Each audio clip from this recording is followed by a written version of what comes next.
You ready? Let's do it, man. All right. Right after Newsom signed the law in September allowing athletes to profit from their image, San Diego State's director of athletics spoke out. I don't support SB 206 in the sense that they've gone out and created a law that now puts us in direct conflict with the NCAA and NCAA rules. AD John David Wicker doesn't agree with how the state is handling this, but he's not necessarily against student athletes making money. We're going to work on finding a way for student athletes to take advantage of those new opportunities. While SDSU is the only local university with a major football and basketball program, it is not the only school that stands to be impacted by this new legislation.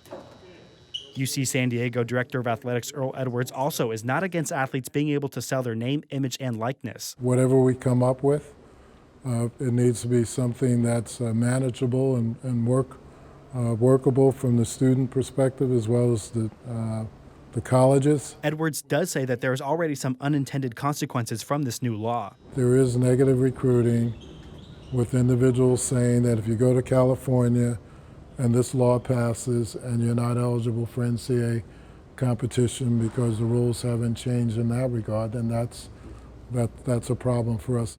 Governor Newsom says colleges and universities are making billions while student athletes get nothing. Everybody's making them. Coaches, athletic directors, assistant coaches, all the advertisers, the programs directly themselves, and everybody but the athletes. UCSD is not making billions off athletics, and Edwards disagrees that students are being left high and dry. Something I don't agree with, particularly when you look at the scholarship aspect, when you look at the meals, when you look at the travel. University of San Diego AD Bill McGillis argues much of the money that's made from athletics goes back to the students. The universities are not owners in the way that, in the way that professional sport owners have franchises. It's money that stays within the institution and gets reinvested in athletic programs and academic programs that benefit the students. He also thinks that the NCAA should do a better job of communicating how student athletes are being compensated right now. So above and beyond books, tuition, fees, room and board, school's covered.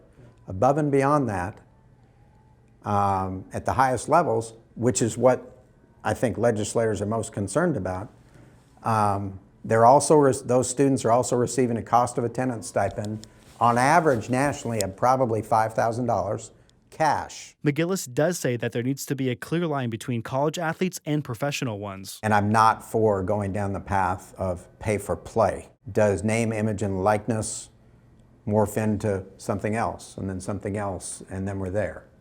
I don't think we should go there. Student athletes we spoke to say change is needed. I feel like universities make a lot of money off the players, so I don't understand why it's not okay for us to receive some of that money. I think it's, maybe something that is definitely going to benefit student athletes. Those are two SDSU football players, some of the region's most high-profile collegiate athletes. Touchdown, Aztecs!